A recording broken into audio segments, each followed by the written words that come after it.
Baik Bapak, terima kasih atas waktunya.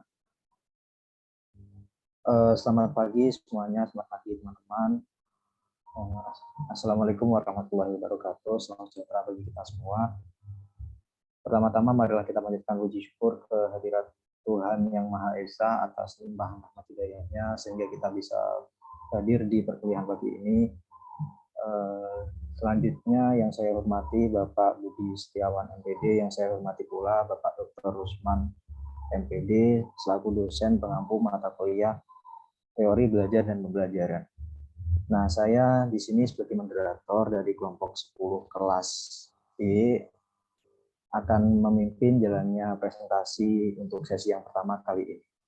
Nah, sebelum masuk ke presentasi, perkenalkan dari kelompok B ada 3 anggota, yaitu yang pertama saya sendiri, Muhammad Surya Hamam, yang kedua ada Namira Hoshi, yang ketiga ada Faiha Zaka.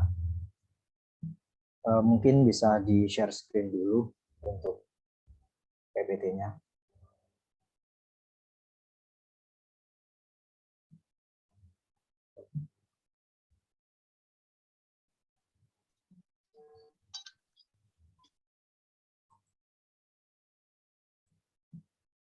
Nah, baik, untuk materi yang pertama yaitu tentang definisi prinsip belajar yang akan disampaikan oleh Faiha. Kepada Faiha, saya persilakan.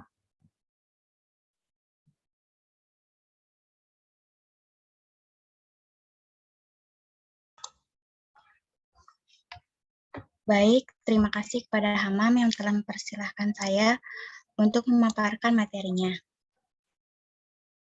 Di sini saya akan membahas definisi pengulangan dan definisi tantangan. Yang pertama ada definisi pengulangan. Menurut Kamus Besar Bahasa Indonesia, arti kata pengulangan adalah proses, cara, perbuatan, pengulang. Prinsip pembelajaran yang menekankan pentingnya pengulangan yang dikemukakan oleh teori psikologi.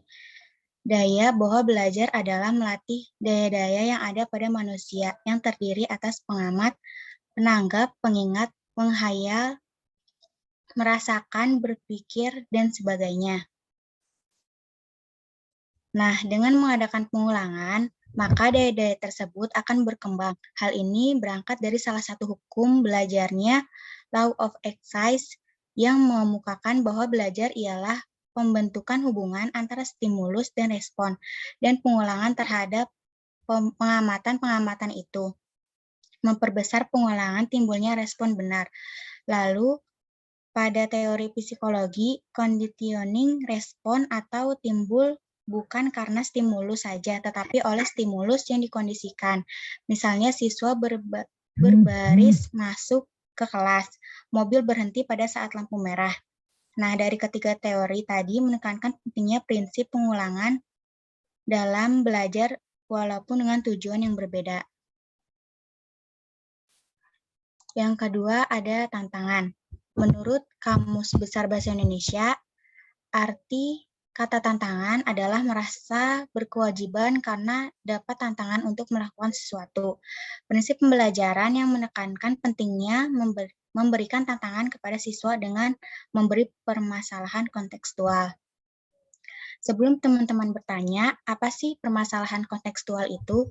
Permasalahan kontekstual adalah situasi yang dapat dipahami anak sesuai dengan pengetahuan yang sudah mereka miliki. Ini bersumber dari teori medan milik Kurt Lewin yang mengemukakan bahwa siswa dalam situasi belajar berada dalam suatu medan atau lapangan psikologis. Dalam situasi siswa menghadapi suatu tujuan yang ingin dicapai, tetapi semua terdapat hambatan, yaitu mempelajari bahan belajar, maka timbullah motif untuk mengatasi hambatan itu, yaitu dengan mempelajari bahan tersebut. Tantangan yang dihadapi dalam bahan belajar membuat siswa semangat untuk mengatasinya. Bahan belajar yang baru, yang banyak mengandung masalah yang perlu dipecahkan membuat siswa tertantang untuk mempelajarinya. Terus gimana sih agar pada diri peserta didik timbul motif yang kuat untuk mengatasi hambatan dengan baik? Maka dari itu, materi pembelajaran juga harus menantang sehingga peserta didik bergairah untuk mengatasinya. Selain dengan prinsip pembelajaran, yaitu inquiry, di mana inquiry merupakan proses pembelajaran yang berdasarkan pada pencairan dan penemuan melalui proses berpikir secara sistematis. Jadi, peserta didik akan bersungguh-sungguh dalam menemukan masalahnya terlebih dahulu, kemudian menemukan sendiri jalan keluarnya. Mungkin cukup sekian presentasi yang saya sampaikan. Saya kembalikan kepada Hamam. Baik, terima kasih Faiha atas penjelasannya. Nah, selanjutnya yaitu tentang implikasi prinsip belajar pengulangan dan tantangan bagi siswa yang akan dijelaskan oleh Namira. Kepada Namira, saya persilakan.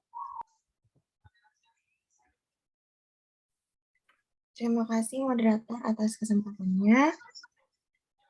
Boleh di next slide dulu, Fai.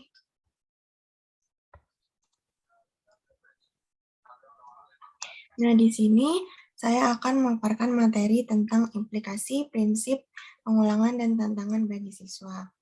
Sebelumnya, mau mengingatkan kembali apa sih implikasi tersebut? Implikasi adalah suatu hal yang memiliki dampak secara langsung. Jadi, di sini kita akan membahas dampak yang akan dirasakan oleh siswa terhadap prinsip pengulangan dan tantangan dalam pembelajarannya. Yang pertama, ke prinsip pengulangan terlebih dahulu, berawal dari pernyataan Davis pada tahun 1987, penguasaan secara penuh dari setiap langkah memungkinkan belajar secara keseluruhan lebih berarti. Dari pernyataan tersebut, pengulangan masih diperlukan dalam kegiatan pembelajaran. Nah, implikasi adanya prinsip pengulangan bagi siswa adalah berupa kesadaran siswa untuk bersedia mengerjakan latihan-latihan yang berulang untuk suatu macam permasalahan. Dengan kesadaran ini, siswa diharapkan tidak bosan dalam melakukan pengulangan. Lalu ada bentuk-bentuk perilaku pembelajaran yang merupakan implikasi prinsip pengulangan. Yang pertama itu ada mengerjakan soal-soal latihan, menghafal nama-nama Latin tumbuhan, dan menghafal tahun-tahun terjadinya peristiwa sejarah. Lalu kita ke prinsip tantangan. Lagi-lagi dari pernyataan Davis pada tahun 1987, sesuai dengan pernyataan apabila siswa diberikan tanggung jawab untuk mempelajari sendiri, maka ia lebih termotivasi untuk belajar. Ia akan belajar dan mengingat lebih baik. Hal ini berarti siswa selalu menghadapi tantangan untuk memperoleh, memproses, dan mengolah setiap pesan yang ada dalam kegiatan pembelajaran. Lalu, implikasi prinsip tantangan bagi siswa adalah dimilikinya kesadaran pada diri siswa akan adanya kebutuhan untuk selalu memperoleh, memproses, dan mengolah pesan. Di sini ada bentuk-bentuk perilaku siswa yang merupakan implikasi dari prinsip tantangan. Di antaranya ada melakukan eksperimen, melaksanakan tugas terbimbing ataupun mandiri, dan mencari tahu pemecahan suatu masalah. Mungkin cukup sekian, saya kembalikan kepada moderator. Oke, terima kasih Namira atas penjelasannya terkait prinsip belajar pengulangan dan tantangan bagi siswa. Nah, selanjutnya yaitu implikasi prinsip belajar pengulangan dan tantangan bagi guru. Nah, yang pertama yaitu pengulangan. Implikasi prinsip pengulangan bagi guru adalah mampu memilih antara kegiatan pembelajaran yang berisi pesan yang membutuhkan pengulangan dan yang tidak membutuhkan pengulangan. Pengulangan terutama dibutuhkan oleh pesan-pesan pembelajaran yang harus dihafalkan secara tetap tanpa ada kesalahan sedikit pun. Selain itu, pengulangan juga diperlukan terhadap pesan-pesan pembelajaran yang membutuhkan latihan. Nah, perilaku guru yang merupakan implikasi prinsip pengulangan diantaranya yang pertama, merancang pelaksanaan pengulangan. Yang kedua, mengembangkan atau merumuskan soal-soal latihan. Yang ketiga, mengembangkan petunjuk kegiatan psikomotorik yang harus diulang. Yang keempat, mengembangkan alat evaluasi kegiatan pengulangan. Yang kelima, membuat kegiatan pengulangan yang bervariasi. Nah, yang kedua yaitu implikasi prinsip tantangan. Apabila guru menginginkan siswa selalu berusaha mencapai tujuan, maka guru harus memberikan tantangan pada siswa dalam kegiatan pembelajarannya. Tantangan dalam kegiatan pembelajaran dapat diwujudkan oleh guru melalui bentuk kegiatan, bahan, dan alat pembelajaran yang dipilih untuk kegiatan pembelajaran. Nah, bagaimana sih bagi guru yang merupakan implikasi tantangan. Nah, di antaranya yang pertama, merancang dan mengelola kegiatan eksperimen yang memberikan kesempatan kepada siswa untuk melakukannya secara individual atau dalam kelompok kecil. Yang kedua, yaitu memberikan tugas kepada siswa memecahkan masalah yang membutuhkan informasi dari orang lain di luar sekolah sebagai sumber. Nah, yang ketiga, menugaskan kepada siswa untuk menyimpulkan isi pelajaran yang selesai disajikan. Yang keempat, membimbing siswa untuk menemukan fakta, konsep, prinsip, dan generalisasi sendiri.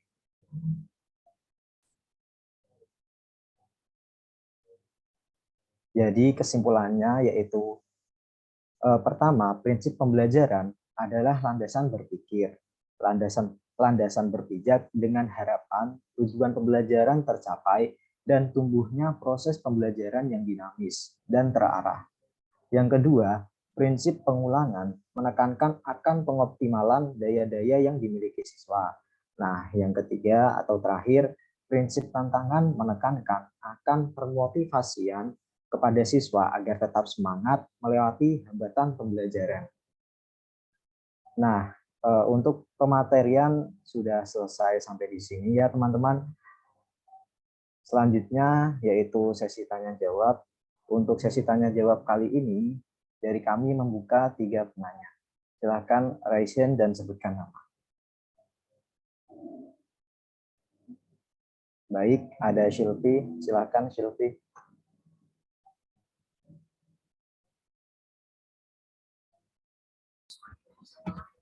Baik, terima kasih yang sudah memberikan saya waktu. Saya akan menanyakan, pasti kan ada nih dalam proses pengulangan, ada rasanya bosan, atau mungkin terdapat hambatan dalam mengulang. Nah, bagaimana solusi kalian untuk mencari supaya kebosanan ini tuh tidak terulang? Terima kasih.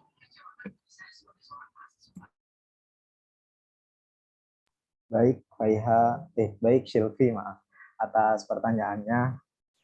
Mungkin dari yang lain, apakah ada lagi teman-teman?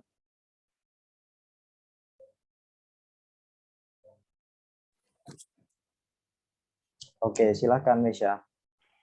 Baik, tadi kan disebutkan kalau tantangan itu untuk meningkatkan motivasi siswa.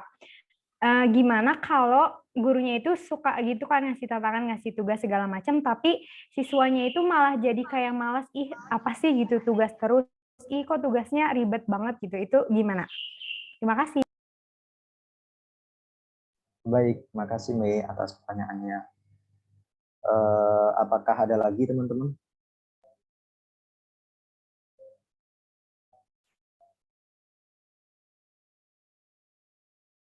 Oke, saya rasa sudah tidak ada lagi ya. Nah, untuk pematerian atau presentasi dari kami cukup sekian.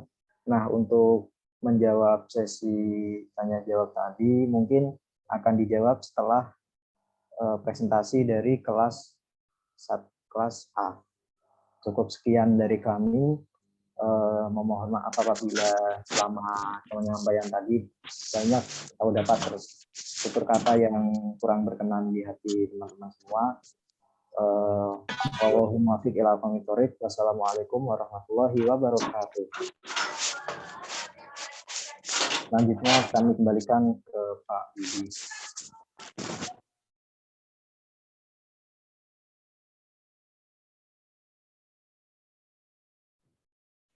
Baik, terima kasih kepada Hamam.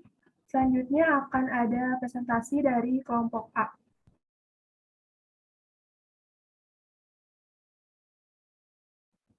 Boleh di-share screen.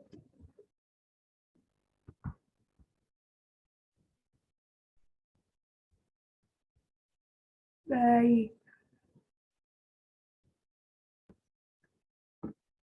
Assalamualaikum warahmatullahi wabarakatuh. Apakah suara saya terdengar? Terdengar. Baik, terima kasih. Assalamualaikum warahmatullahi wabarakatuh. Yang terhormat, dosen mata kuliah Teori Belajar dan Pembelajaran, Bapak Dr. Usman, MPD, dan Bapak Budi Setiawan, MPD. Yang kami hormati, teman-teman Prodi Teknologi Pendidikan 2021, puji syukur kita panjatkan kehadirat Allah Subhanahu wa Ta'ala yang telah memberikan nikmat yang begitu luar biasa untuk kita semua, dan juga tidak lupa sholawat serta salam kepada Nabi besar kita, Nabi Muhammad SAW. Selamat pagi menuju siang, teman-teman.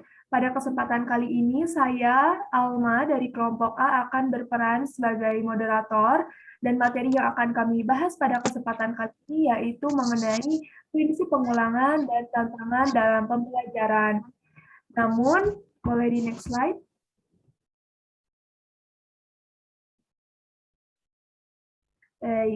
Namun sebelumnya, izinkan saya memperkenalkan dulu rekan-rekan saya dari kelompok A, yaitu ada yang pertama Azahra Rizkia dengan NIM 2100695, lalu saya sendiri Alma Shalom Salsabila dengan NIM 2102280, dan yang terakhir ada Arido Anes Muzaki Farhan dengan NIM 2107273. Nah, pembelajaran ini kan merupakan hal yang sangat penting dalam kehidupan seorang manusia. Pembelajaran akan memberikan hasil perubahan dari proses belajar dengan baik.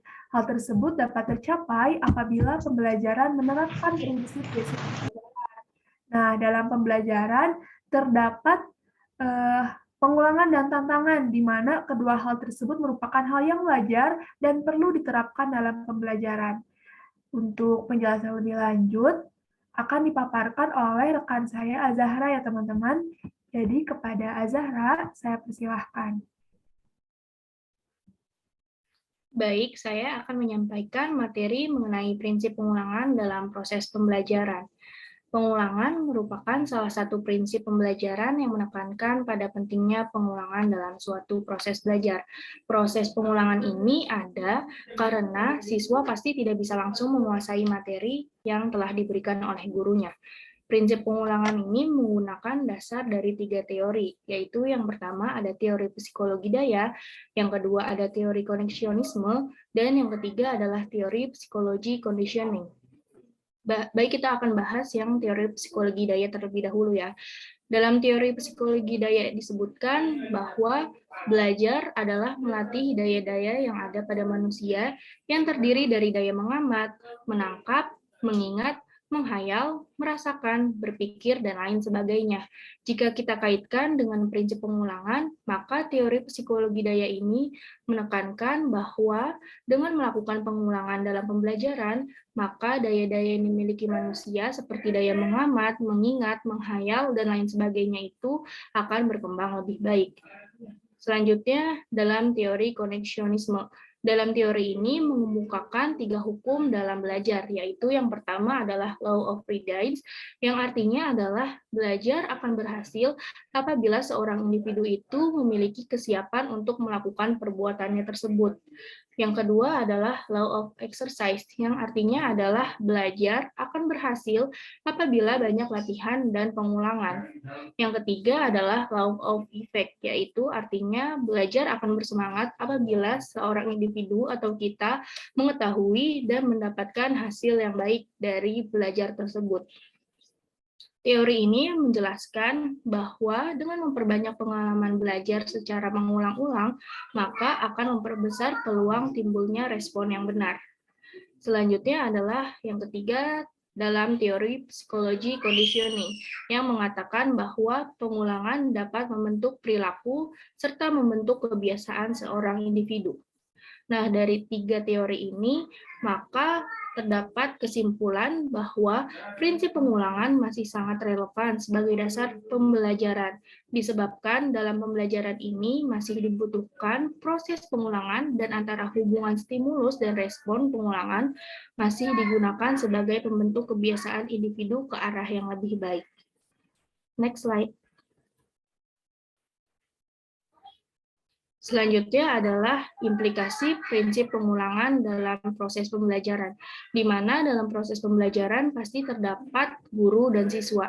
Oleh karena itu, setiap guru dan siswa pasti memiliki implikasi terhadap prinsip pengulangan dalam proses pembelajaran. Implikasi prinsip pengulangan bagi guru adalah guru mampu mengidentifikasi bahan pelajaran yang membutuhkan pengulangan. Guru dapat merancang kegiatan-kegiatan pengulangan, misalnya dengan memberikan soal-soal yang sejenis, mengembangkan soal-soal latihan yang terstruktur, atau bahkan mengembangkan petunjuk kegiatan psikomotorik dan mengembangkan alat evaluasi kegiatan pengulangan baik tes maupun non-tes.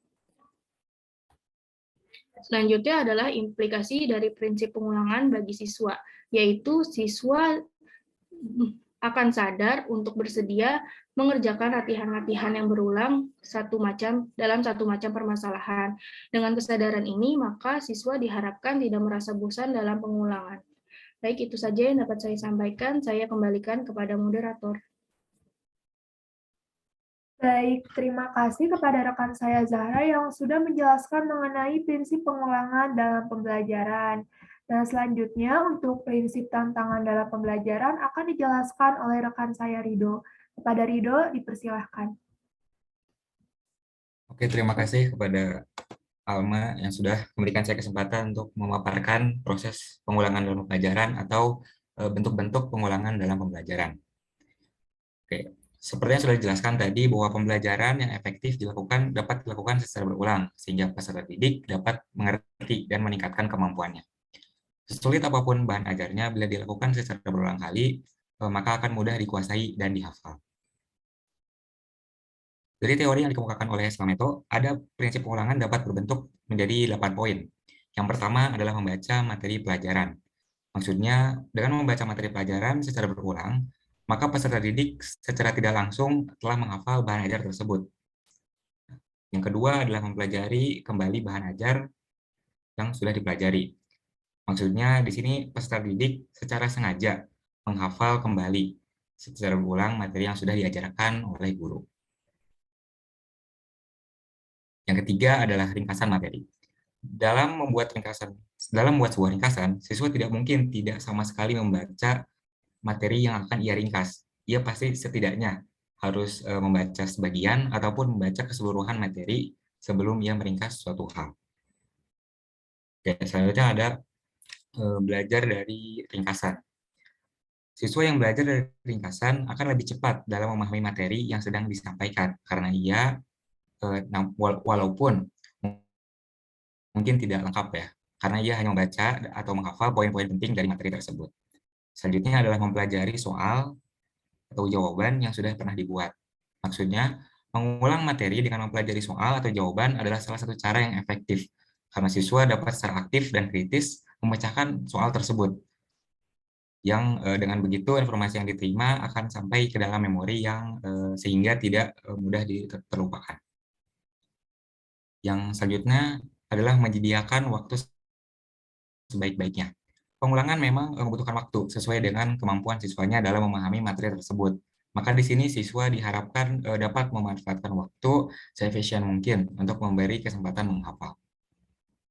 Selanjutnya yang ketujuh adalah menghafal dengan bermakna. Menghafal dengan cara pengulangan tidak akan efektif jika tidak dimaknai dengan benar.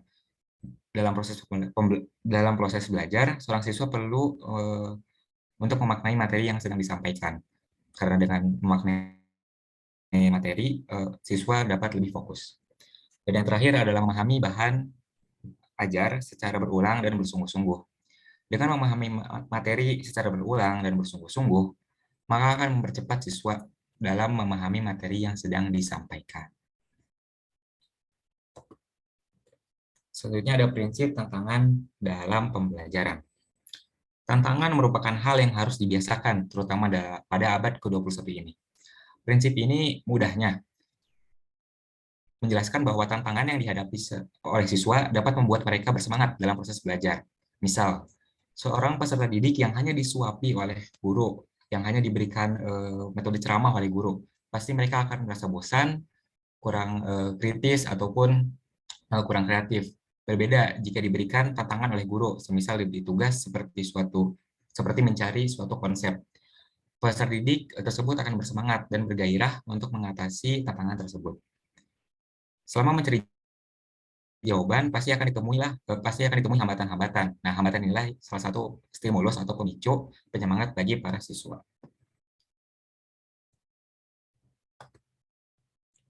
Prinsip tantangan menekankan guru untuk menggunakan proses inquiry dalam pembelajarannya, di mana siswa diharapkan untuk mencari bahan ajar melalui proses berpikir yang sistematis.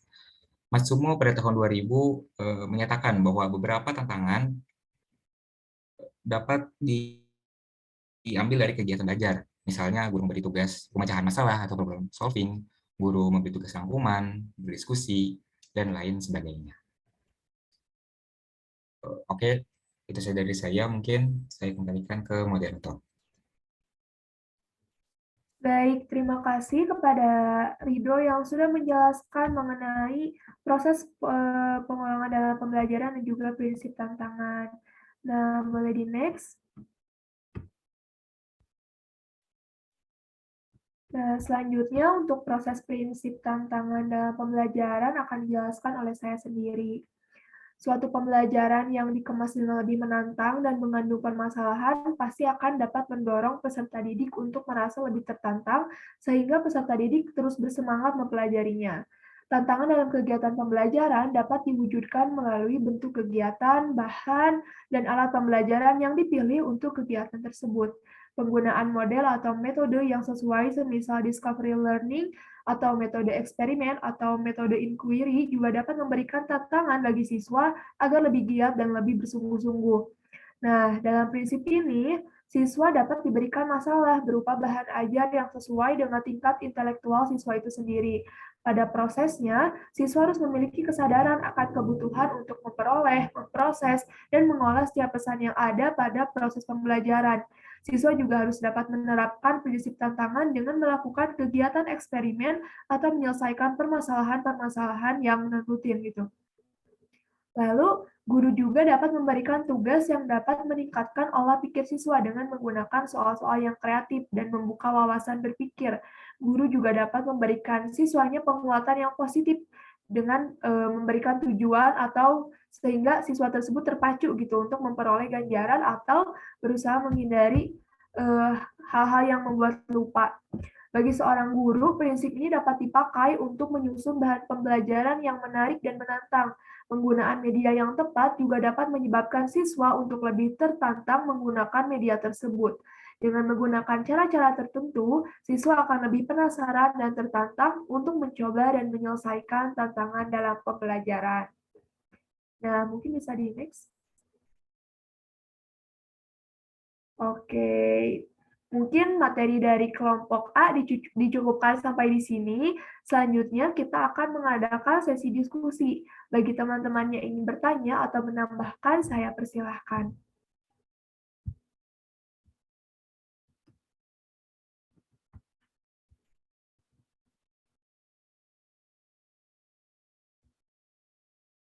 Baik, di layar saya ada Salma dan juga Caroline. Baik, Salma, silahkan. Baik, izin bertanya.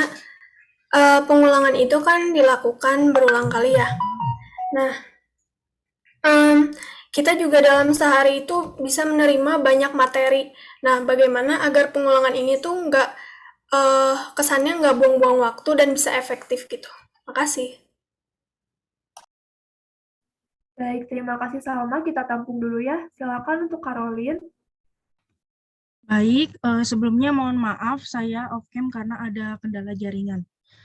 Saya ingin bertanya, gimana jika tantangan yang diberikan guru malah menurunkan semangat siswa karena merasa tantangan tersebut sulit atau merepotkan?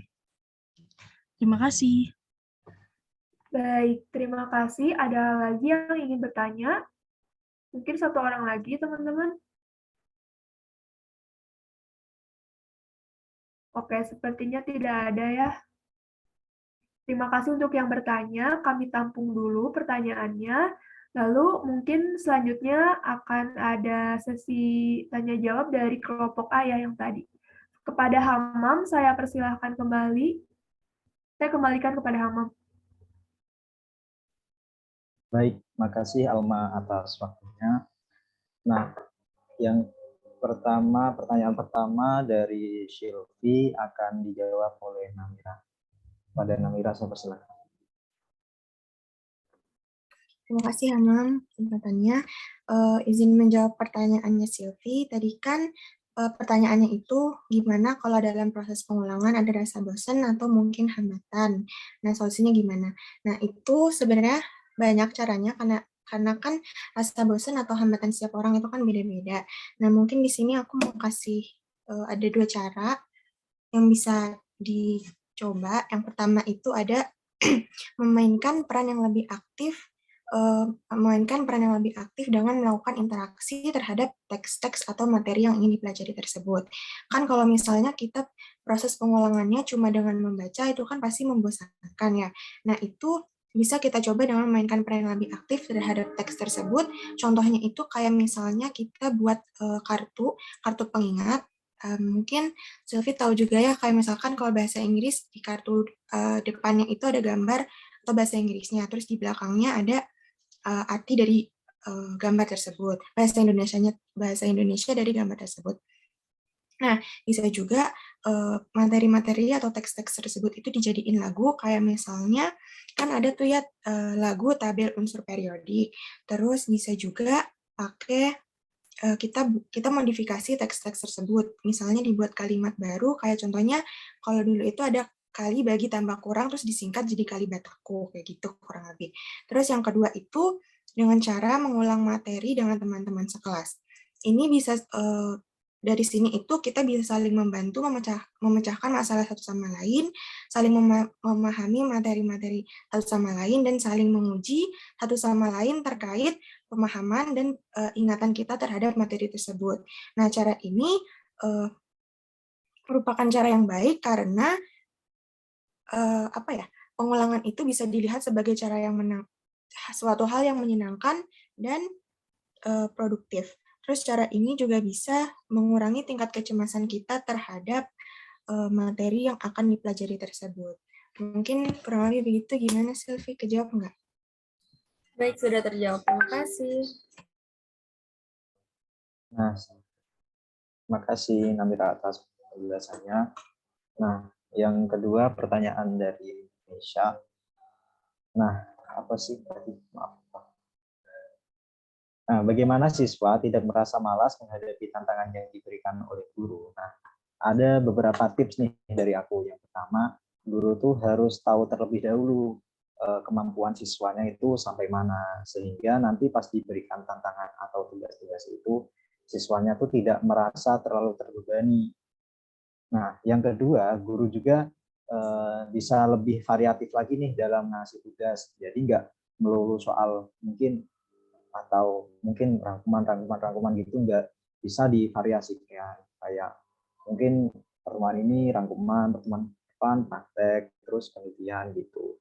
Nah, yang ketiga, setelah siswa bisa menyelesaikan tantangan atau tugas yang diberikan, guru mungkin bisa memberikan awards atau kayak apresiasi yang menarik lah, entah nanti ada hadiah atau ada surprise-nya gitu. Nah, yang terakhir, agar siswanya tidak merasa malas juga, guru tentu harus bisa memberikan stimulus atau semangat biar siswa itu motivasinya tidak kendor, baik itu stimulus secara langsung melalui kayak motivasi langsung jadi kayak ceramah gitu, atau bisa ditayangin kayak video inspiratif buat murid-muridnya agar bisa lebih semangat. Itu apakah menjawab, Nesha? Terjawab, Hamam. Terima kasih. Oke, nah tadi cukup, jadi cukup sekian dari kelompok kami. Selanjutnya saya kembalikan ke Alma.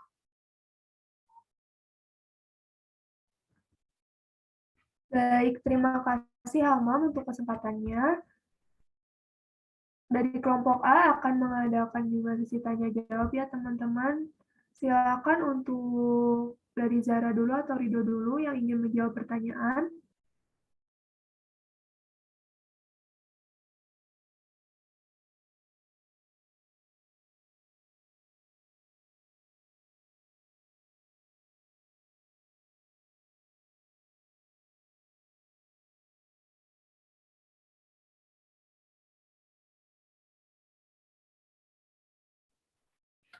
Permisi moderator, izin menjawab pertanyaan dari Salma Ambar, yang intinya adalah bagaimana pengulangan dapat berjalan efektif. Nah, saya akan menjawabnya dengan ini. Pengulangan dapat efektif jika siswa itu sendiri memiliki motivasi dan perhatian dalam belajar. Memberikan dorongan kepada siswa bisa menjadi awal untuk siswa dapat melakukan pengulangan dengan baik dan maksimal agar tidak membuang waktu dan dapat efektif. Misalkan dengan menghafal, mengerjakan soal-soal, dan yang paling mudah adalah dengan meringkas materi. Dengan cara itu, maka siswa akan selalu ingat apa yang pernah mereka dapatkan dari gurunya. Itu aja, Salma. Apakah kurang atau gimana? Baik, sudah cukup. Terima kasih.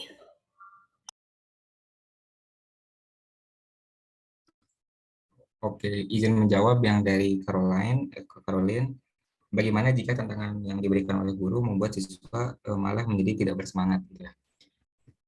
Sebenarnya mungkin tidak beda jauh sama Hamam tadi. Yang pertama yaitu ada menganalisis siswanya dulu, bagaimana tingkat intelektual siswanya apa? Bagaimana tingkat intelektual siswa tersebut. Jadi guru bisa membuat ya analisis dulu. Terus tantangan juga sebenarnya tidak harus selalu tugas soal dan lain-lain. Sebenarnya tantangan juga bisa diberikan dalam praktek-praktek seperti itu. Dan yang terakhir adalah guru juga bisa memberikan materi secara bertahap agar siswanya tidak merasa bosan. Jadi yang awalnya receh-receh dulu nih, pertemuan 1 baru receh-receh. Nanti pas pertemuan kelima, ke-6, nah baru diberikan materi atau tugas-tugas yang menantang seperti itu. Jadi seperti tangga itu. Seperti itu. Baik, terima kasih.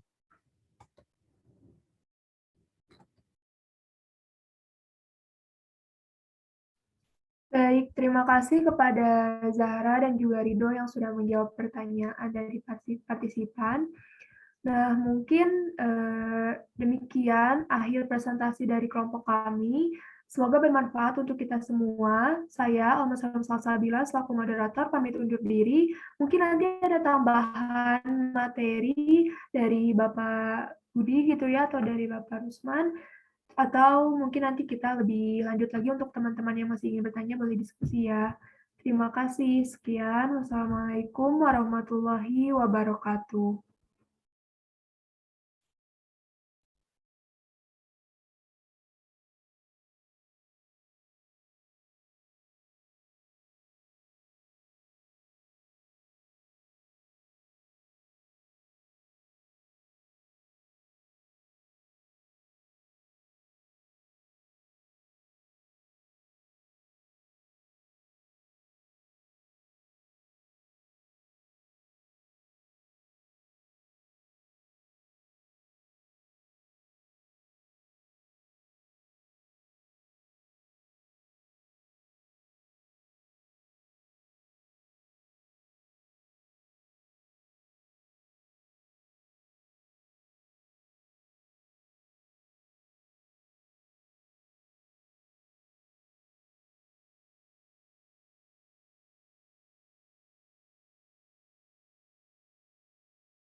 Ya, mungkin dari Bapak Budi, apakah ada tambahan, Pak?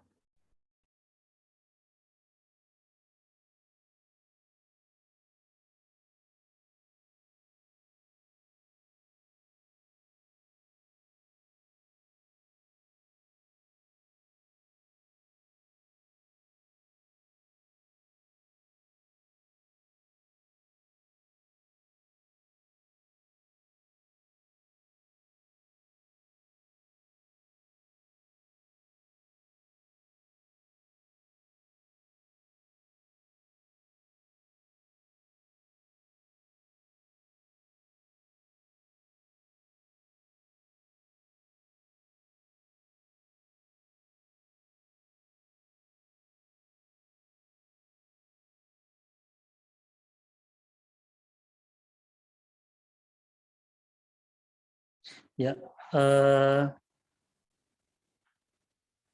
Assalamualaikum warahmatullahi wabarakatuh. Waalaikumsalam Waalaikumsalam warahmatullahi wabarakatuh. Sebelumnya saya mohon maaf ya, bilang tenggelam untuk membersamai rekan-rekan mahasiswa untuk perkuliahan hari ini karena ada satu dan lain hal yang harus saya selesaikan di kampus. Nah, pada prinsipnya terkait prinsip penguatan dalam teori belajar dan pembelajaran memang sangat esensial ya, atau sangat utama begitu untuk diperlukan menunjang tercapainya tujuan pembelajaran. Sebagaimana kita ketahui, tidak semua siswa itu memiliki intake atau kemampuan awal yang sama. Banyak pertanyaan, lalu bagaimana guru atau pendidik bisa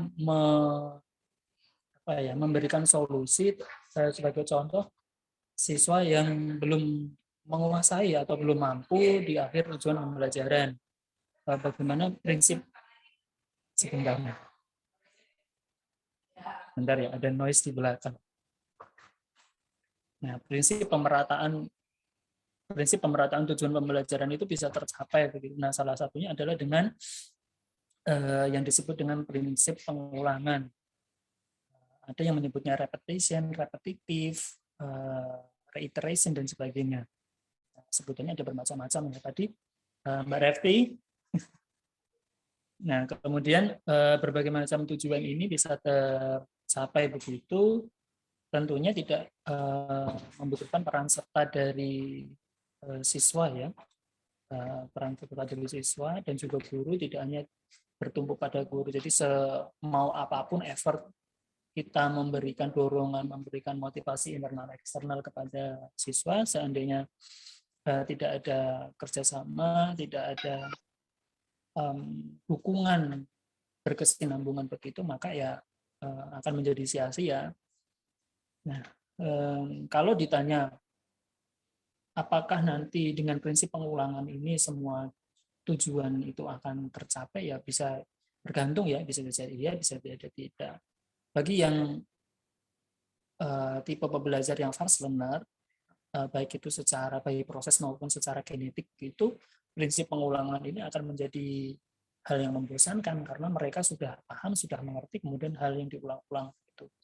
Lalu apa yang bisa dilakukan oleh guru dalam konteks seperti ini agar tidak terjadi pengulangan di dalam kelas begitu.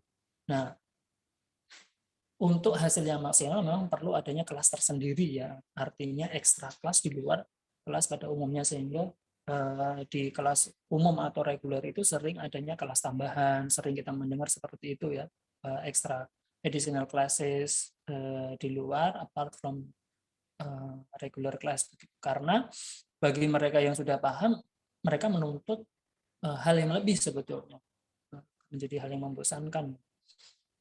Kalau kita tarik ke belakang lagi, dilihat dari proses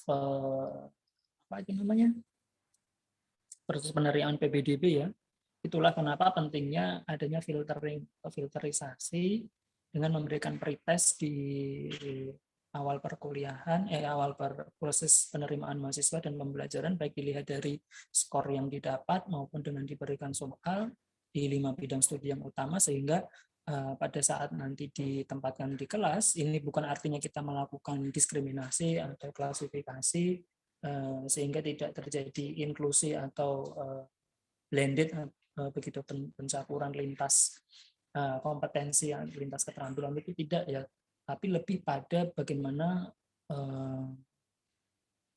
mapping atau pemetaan oleh guru itu akan menjadi lebih mudah, sehingga relatif nanti bila kita mulai dari starting point yang sama, maka proses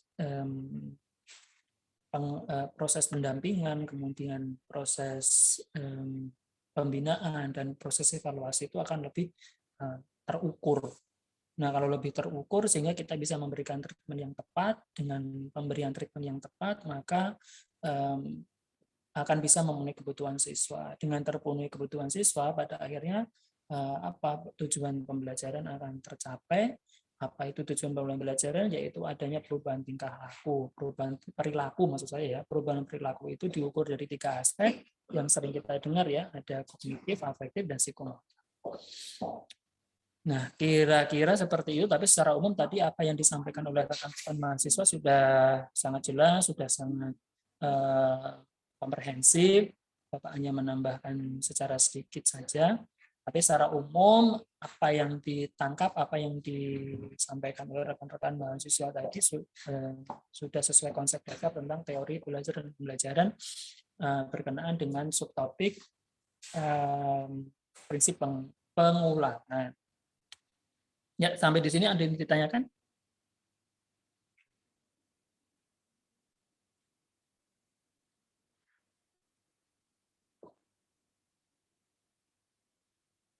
Halo? Apakah suara saya tidak terdengar? Dengar Bapak. Dengar Bapak. Dengar ya. Takutnya saya sudah ngomong kemana-mana tidak terdengar. Waduh, bahaya ini nanti.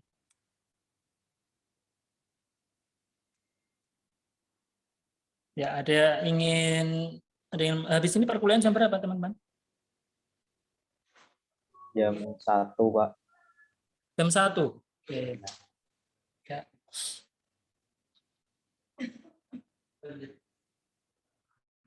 Ya, kalau tidak ada pertanyaan, saya kira bisa kita cukupkan ya untuk perkuliahan hari ini. Saya kira sudah sangat mengena intinya, jadi tidak perlu untuk diperpanjang atau diperlebar. Nanti bila ada pertanyaan lebih lanjut, tentunya kurang tadi ada beberapa sesi diskusi mungkin belum terjawab, begitu bisa nanti didiskusikan di grup atau bisa japri ke saya untuk didiskusikan lebih lanjut atau dibahas lebih lanjut. Kemudian untuk PJ jangan lupa melengkapi administrasi perkuliahan hari ini, screenshot, kemudian monitoring perkuliahannya diisi dan set KM. Kemudian daftar penanya yang berpartisipasi pada pertemuan hari ini.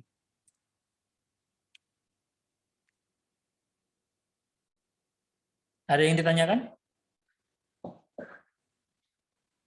Raden, Ikna, Faiha, Juraisi, Chief, Surya, Imal, Irna. Irna untuk di gurunya lancar? Alhamdulillah Pak, lancar. Sejauh ini lancar. Ya, sama Tania, sopo Tania atau siapa saya lupa. Fani. Pak Stefani apa ya? Iya, Stefani. Natasha. Ya, silakan untuk diikuti sebaik-baiknya. Karena kemarin targetnya cuma sebulan, bila nanti ada contohnya ingin diperpanjang begitu atau ada hal yang menarik dan sebagainya, nanti silahkan untuk didiskusikan. Dan saya mohon maaf bila ada yang japri kemarin ada kendala ini itu terkait upload di spot. Saya rasa sudah sangat longgar. Mohon maaf, saya tidak bermaksud untuk mengabaikan, tapi itu wujud Anda secara pribadi untuk bertanggung jawab begitu ya. Jadi tidak, kalau bayangkan nanti kalau saya memberikan kelonggaran, ada 2 kelas dari semester 1 sampai semester 7, saya berikan longgar semua, satu-satu saya buka, gimana nanti? Saya jadi admin spot nanti, jadi nggak jadi ngajarin yang lain, nggak membersamai atau memfasilitasi teman-teman di perkuliahan yang lain. Jadi tolong kerjasamanya, karena sudah andragogi ya, Anda sudah dewasa, jadi sudah tidak disuap kembali, sudah saatnya untuk memakai sendok sendiri, garpu sendiri. Tugas Pak Rusman, tugas Bapak Ibu dosen yang lain adalah contohnya pas mau makan sendoknya kok agak miring ke kanan, miring ke kiri. Nah, itu tugasnya kita untuk mengingatkan begitu sebetulnya. Sehingga nanti pas masuk ke mulut kemudian diproses sampai wujud akhir itu memang sudah pas gitu. Cukup ya? Lisna, Ihsan. Lisna sama Ihsan rumahnya dekat nggak? Enggak, Bapak. Tidak, Bapak. Oh, tidak. Oke. Kalau di spot berdampingan ya ini. Oke, saya kira cukup. Terima kasih atas perhatiannya. Tetap sehat, tetap semangat. Marilah kita tutup perkuliahan ini dengan bacaan Alhamdulillah bersama-sama.